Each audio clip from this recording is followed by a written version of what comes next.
Welcome to No Rules to Live By, where we weigh the rules we adopt and shed to live a fulfilled and balanced life.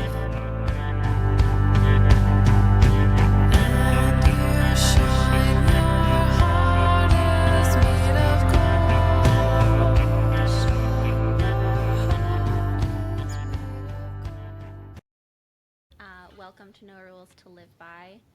Today we're going to talk about processing emotions and about giving yourself space and time to go through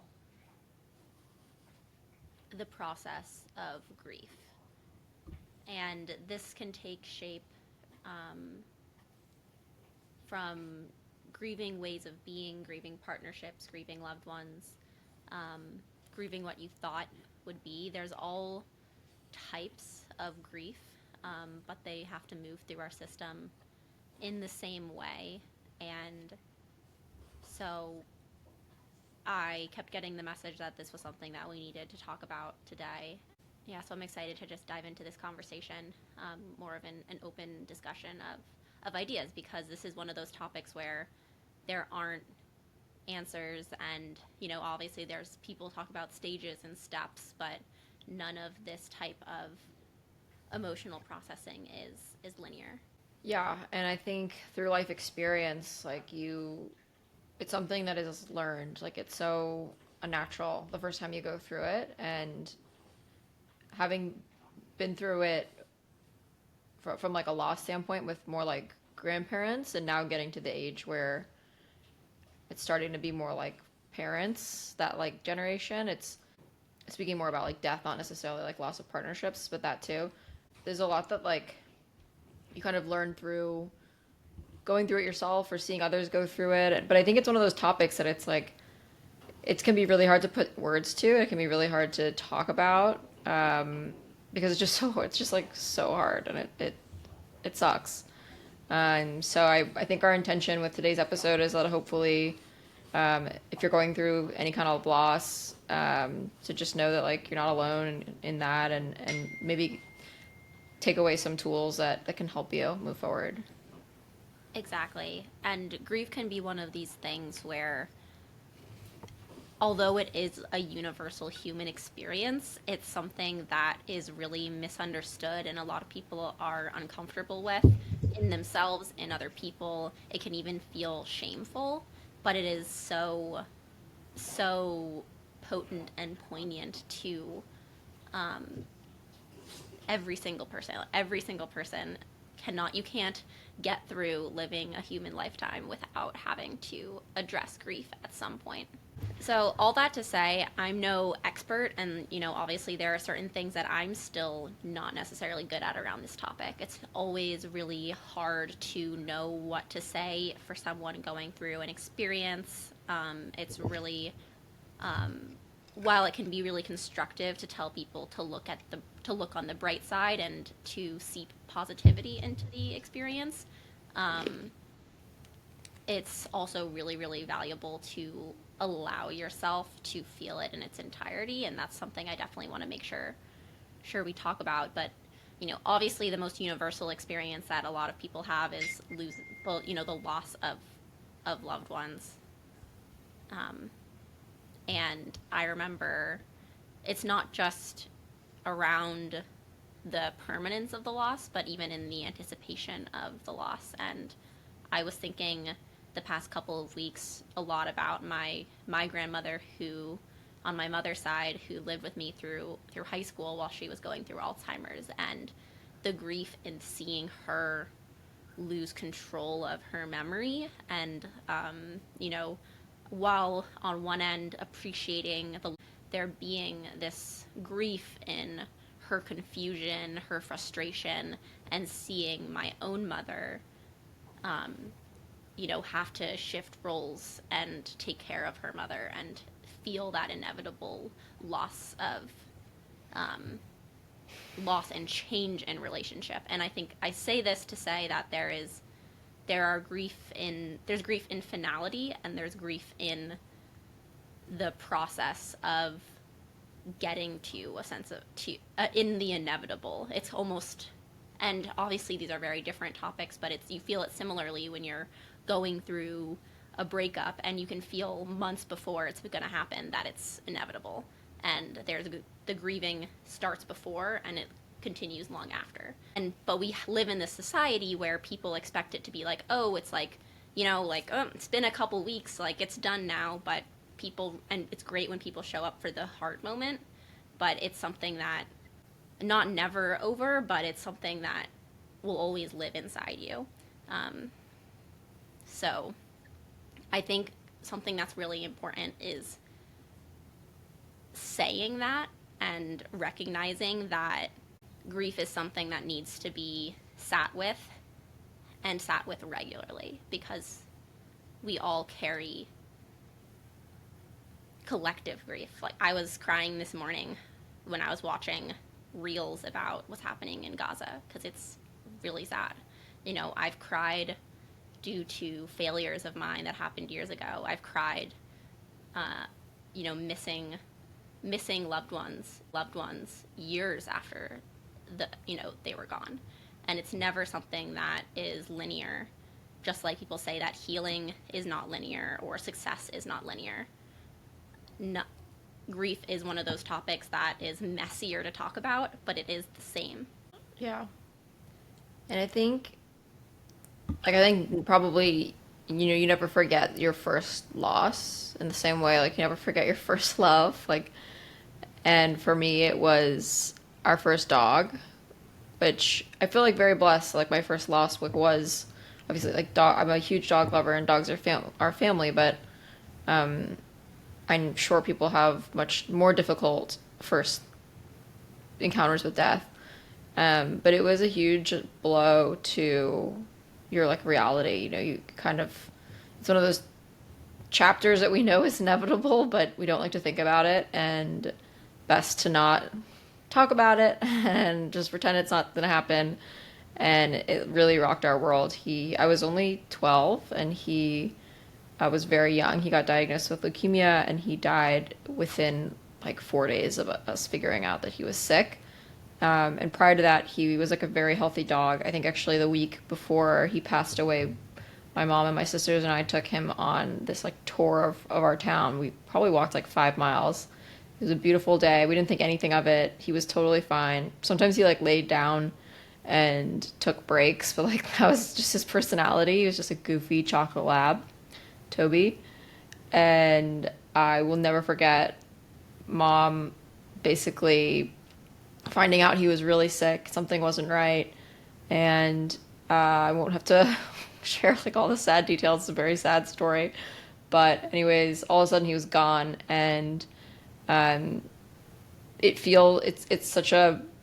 it's imprinted into my memory. Like, I will never forget the feeling of like, my dad and I like barricaded ourselves in the basement because it was the only place like he couldn't go down the stairs. There were like no memories of him there. And I think we like watched The Lord of the Rings down there for 2 weeks straight. I just didn't even know what else to do with myself. But it feels like it was yesterday. It's crazy how your memory works that way, where it's still like it's so many little details. I probably don't remember anything else from that year of my life other than like those couple of weeks going through that for the first time. Right. Well, because the other side of love and is really grief. It's there is an agony of love, as they call it, in that, no matter if you have the love of your life and you're together for, decades together, it is inevitable that we all come to a conclusion of our time in this physical realm.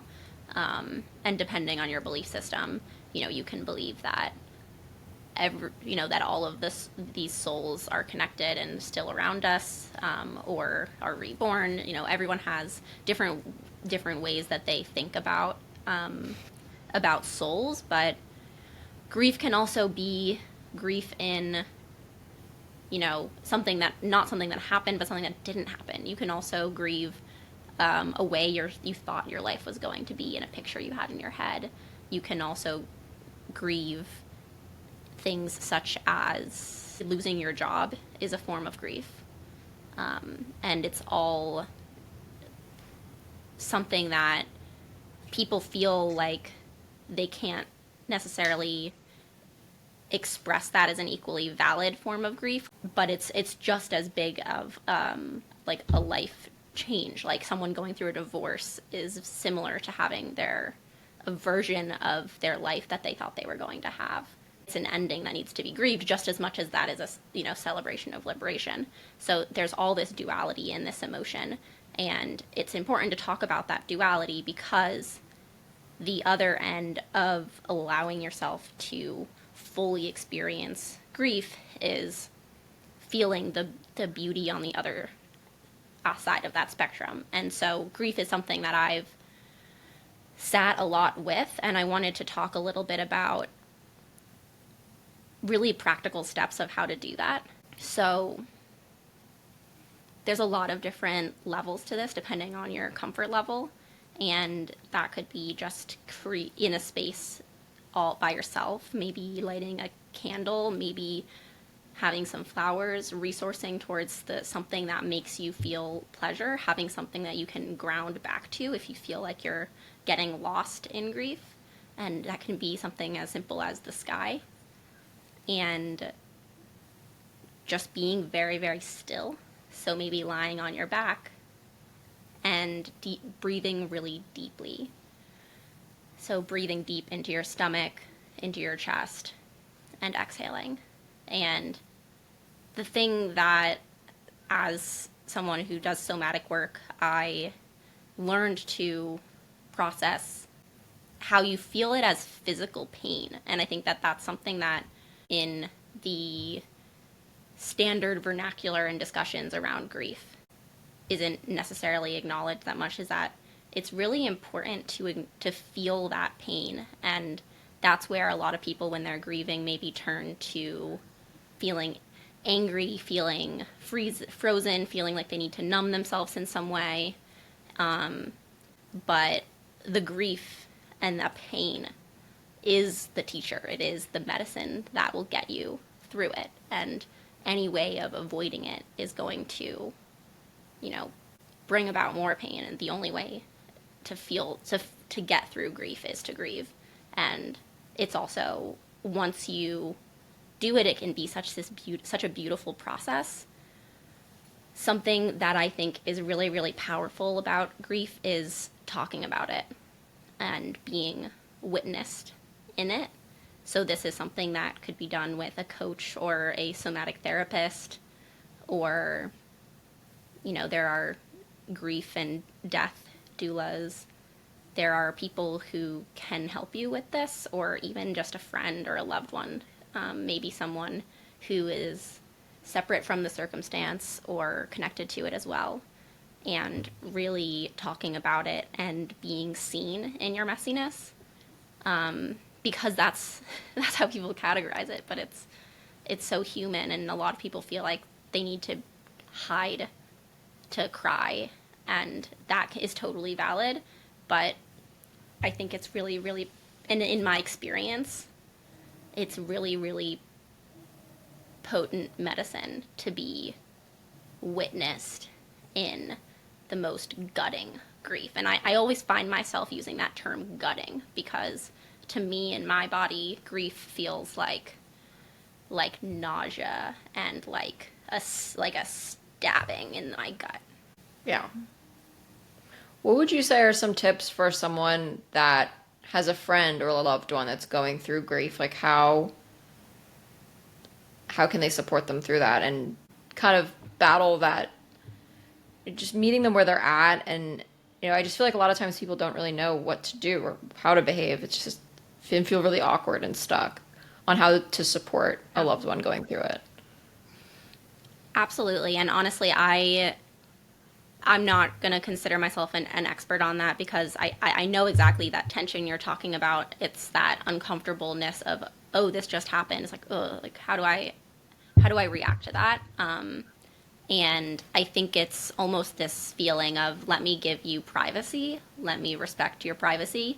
And while I think that's a really beautiful instinct, it's often just offering, like, hey, I want to talk to you about this. Like, I'd like to ask you some questions about, your aunt whom you're grieving. I'd love to hear, how you're feeling about your job loss. I'd love to hear, how you're, what you're learning about from this breakup. And whether it's, people will have different layers of which they're able to open up, and the depth of the question you ask can, you could make it vague just so that people have the ability to open up as much as they feel comfortable doing so. But I think creating the space to talk about it and being curious, I think that being curious is the kindest thing you can do, because I feel like we're in a society where grief is something that's often swept under the rug. I think being curious and offering the opportunity to talk about it, because your friend or loved one could respond, you know what, I really appreciate you asking. I'd love to focus on something else tonight. I've been really deep in grief, and that's okay. But if they need to talk about it, you're asking and giving the opportunity so that perceived cultural shame around showing up in your grief is removed, and they're allowed to show up in it. Yeah. I think too, just with all the different ways we can communicate with each other and how people are always just on their phones. I don't know. I find that like instinctually, I do try to give people a little bit of space, at least initially. Like I'll send a nice text, or like, I don't know, like a photo of like a flower, like something like cheerful that's like, I'm not asking anything of you. I'm just letting you know that I'm here and I love you. Because I think sometimes like I don't know. I feel like I'm thinking of like when Oma died and people were texting me and sending really loving texts, and it was really nice, but I didn't really want to answer, especially when you're getting inundated, which is wonderful. It's like a loving feeling. I appreciate it. Definitely wasn't like, oh, how dare you? Like that was not the sentiment. I appreciated it, but I didn't feel the need. I didn't want to like get into it with every single person that reached out to me. Right. I think text is really different than in person. I think that the question asking advice that I was proposing was really if you like once you're with them in person. And I think that there is an immediate period where, just reaching out and not expecting anything in return. Well, I mean, think always that's a nice thing to do. Just always reaching out to people we love and without expectation. But yeah, I definitely hear you. I think that, I even have periods outside of periods of like acute grief where I feel like I am just feeling very inward. So, I mean, in this technological era, I think allowing people to be where they're at energetically, whether that be for grief or any other reason, is really important.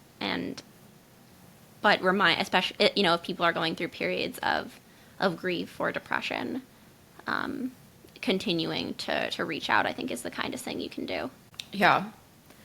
I'll never forget, like, once when I was going through a really tough time, I had a friend send me this list of things I could do for myself every day. And it was, like, really helpful. It just kind of helped. I don't know, I think it helped me accept the fact that it's a process and it does take time. And, like, some days are going to be easier than others, but it like gave me a plan of like one nice thing I could do for myself every day. And little things I hadn't even thought of before, like I feel like I never had really bought myself flowers. Foreign concept to me. I don't know why. It's a great idea. But like little things like that was on this list. It was like buy yourself flowers, like go get a massage, like go buy like great chocolate chip cookie, like these little things that were just like bringing moments of joy into your orbit every day, and like choosing to do something nice for yourself every day. And I like really carried that with me, and I passed it forward Maybe we can put it in the show notes, but it's something that if I have like a friend going through a hard time, I'll just kind of like forward this list and be like, if you're, just some ideas of something nice you can do for yourself today or whatever. It was really helpful. Absolutely. And finding small moments of joy is, living a life that is really full is created not in the big moments, but in the really small moments and little treats. And my friends and I always joke about, like, basically every day just getting a treat, a little treat. Yeah. So I love that. And yeah, I think especially it's important to have intentional time to get through and let emotions out, to feel your body bracing against wanting to express these emotions, to start to, like, for me, it's to start to move, because I really experience freeze, and to bring movement back to that. And often, once I've gone through the bad, then treating myself and having a little treat. And I think that I think both approaches are important. I think it's really important to experience, gratefulness, and creating moments of things that you can be grateful for, and grateful for ways you're showing up for yourself, ways you're showing up for others, just a hot cup of tea, little things. And I had a teacher once describe it as, like, the great fullness of life. The looking at the ordinary as if it is completely extraordinary, because it is. And, back to talking about Oma, in the grief of, while living with her, seeing, her memory cycles get smaller and smaller, also sitting on the back porch with her, sipping her scotch, that was like her highlight of her day, and reminiscing about, her favorite memories, and her, her reapplying her red lipstick. It's these little moments that are so potent, and it's all beautiful, and it makes our lives just a little bit happier by appreciating the small joys as well as the big joys. Yeah, and I think when you are going through this, or someone close to you is going through it, it really puts things in perspective that, we go through our days and we have our habits, and, maybe our little frustrations with our partners or our parents or our siblings or, whoever's bugging us. And it's really, then you think back to, like, the people that you really miss. And, maybe we just sat on the back porch with mom and dad a few weeks ago and had a scotch and maybe didn't think anything of it. But boy, what would we give to have, like, one more scotch with all of our red lipstick on with Oma, And so I think it really it's like a reality check that you never know what's around the corner, and part of that's tragic, but part of it's beautiful and grounds you in the present. And I think it can be really hard when you're in the depths of it, and if you're dealing with, like, a loss of life and someone's telling you to be grateful, like, I could imagine being like flipping that person off, or just not being there yet. And I think that's fine too, to, like, honor the feelings that you're feeling, but also to have it kind of make you realize in time that it's all about the little things, and it's all about the moments we share. And that as humans, we're programmed to not want change, and yet change is, like, the only guarantee we have. It's the only constant. And so there's always this tension between, like, we as humans, like, have evolved to, like, resist change for evolutionary purposes. It makes us very uncomfortable, even though it's usually good for us. But then when we're met with a sudden change, whether that be job loss, human loss, etc., it's a total shock to the system. And a lot of it's biology, but, depending on what you believe, a lot of it too is just the beginning. And I will say that while our grandmother had Alzheimer's for 5 years and wasn't herself at all, and that was really hard to watch because I felt like she was trapped in her own body on Earth and wasn't really anywhere. I don't know where the real Joe was during that time. Once she did pass, I felt this like very strong connection to her, like she was back, and maybe she wasn't with me in person, but I've like felt her soul and her guidance and her watching over us as who she is and her real self, not the person who was forgetting that Brianna and Danielle were twins or that we had dogs or, whatever. And that was a really good feeling. Yeah. And, I think that I want to touch on what you said, if you're in the depths of it, it could cause anger. And anger and rage are, they describe it as one of the steps of grief, but it is this almost reactiveness to this loss of control because we can't control, what's happening, and it's wrapped up in acceptance. I would say that those phases are really connected because if you are not yet willing to process grief, then I think it makes a lot of sense that it comes up as rage. And I think, for me, I mean, there's all sorts of different ways that people experience trauma, and trauma can be big life events. It could be a death. It could be, a traumatic event. It can also just be feeling like, your expectations were violated, like you felt that you were disconnected or misunderstood. I can remember in my experience, I, used to get really angry all the time. And, it took a lot of sitting in my emotions to realize that rage was grief and sadness. And so I think that that's something that, Alicia, you said, like, if people are lashing out, they're usually in a lot of pain. And so I think that if someone's going through a period of grief, to just, either be extra kind, of course, but also like make space for that and try to, I would say, just to encourage them, like, if you need to be angry, like, be angry and like get, pound it out on a pillow and scream and be so sad and curse to God, like, why did this happen? Like, I don't understand. And I think that people really, really need that. Like, we need to go through these messy, mooky, spooky things that people don't want to talk about it, but that's what it looks like. It looks messy. It looks like, ugh. Yeah. I'll share something very vulnerable. When I lost my job last year, I was so fucking mad. And I think I was talking to you, Bri, and I was like, I don't know what to, like, I'm just like so mad. And you're like, I think you need to like go outside and like break some shit.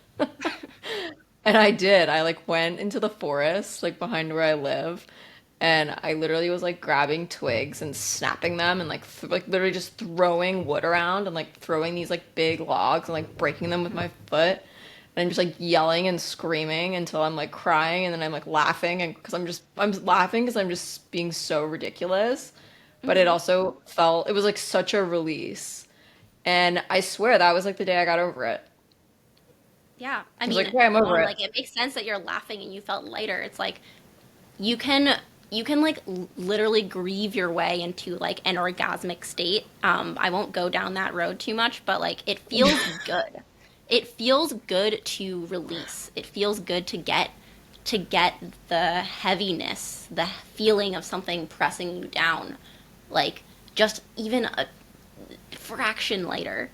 And yeah, I mean, I think it's really interesting. You think about children, how they throw tantrums, and then we teach them, like, you absolutely cannot throw a tantrum. But Yeah. throwing a tantrum is like, children are born innately knowing how to process their emotions, and then we're socialized that that's not okay. And sure, yeah, if you're gonna lie down and scream and sob in the middle of a grocery store, maybe that's not appropriate. But as an adult, you can you know, find a space that you can intentionally create for yourself to let that emotion out and to feel it and to express it. And like, you'll feel so, Yeah. so silly. Um, you know, when I started doing somatic work, I felt so ridiculous and I wouldn't let myself throw a tantrum.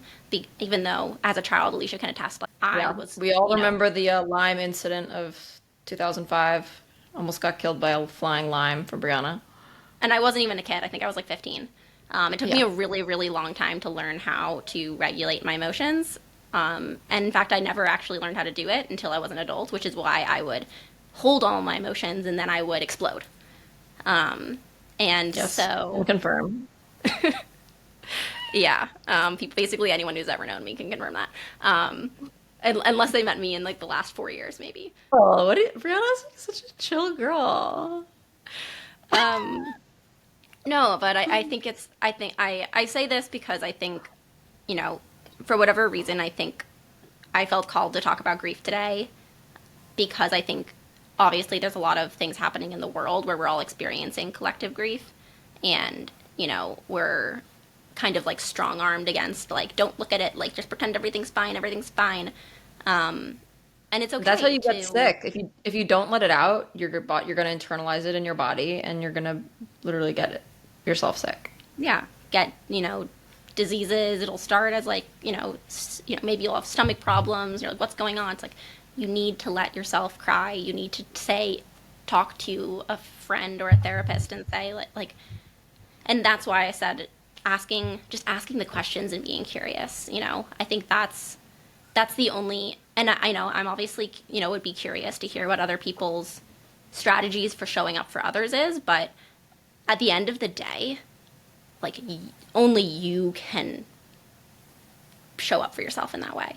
Only you can give yourself the permission and allow yourself to experience it, um, and really go through the grieving process. And it's something that all, like, acknowledging that, you know, allowing yourself to feel it will help, and nothing will ever take it away, in a sense. You know, like, Alicia was remembering our dog dying when we were children. It's like, you can still think back to that and you can feel it. And I think that's beautiful because it mattered. Yeah, I'll share a quote that Mom sent me the other day that I thought was pretty powerful. It was that grief is love with nowhere to go. Yeah. And it is one of those things that the only way through it is through it. And so, whatever kind of loss it is, you can numb it with alcohol and whatever else suits your fancy. You can tuck it away and not think about it. But you're going to have to deal with it eventually. So, um, best to just like dive in and feel the feelings, and as soon as you can, you know, talk about it, reach out to your friends. That other thing you showed me the other day, Bri, was just that I feel like women are more inclined to just be open in general about shared experience, and when they're struggling, when they're going through a hard time. It was like this talk on that, and how they were kind of correlating how why women live longer, and they were saying that it's because of these shared communities that they have. Like, if they go through a tough time, they call all the other ladies in the neighborhood and they all figure it out together, whereas men tend to be a bit more internal. Reach out to people, you know. You don't have to go through it alone. I'm sure there's lots of people that want to be there for you. So that's like a really, really key.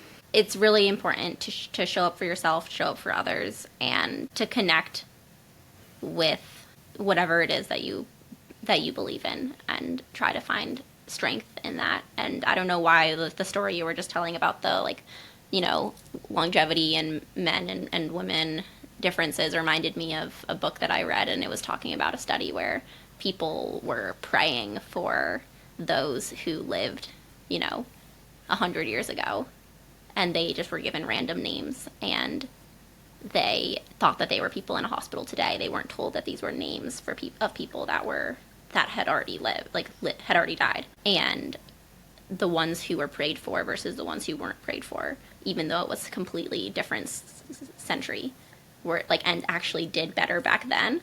And I think about that study a lot the past couple of weeks, and it's really strange because it just makes me think about that it matters. And I think that for a long time in my life, I didn't think that praying for something that had already happened before mattered. Praying about something that I couldn't change mattered. But it does. Wow. Profound. I gotta think about that one. Well, we hope that this was a helpful episode. We know it was a little bit sad, but that's okay. And wherever you're at or whatever you've been through, we hope you took something away from this. Would love your feedback, and we'll see you soon. Love you. Thank you for taking the time to listen to this episode. If you enjoyed it, please leave us a review, follow us, or share it with a friend. Have a great day, and remember, you make the rules.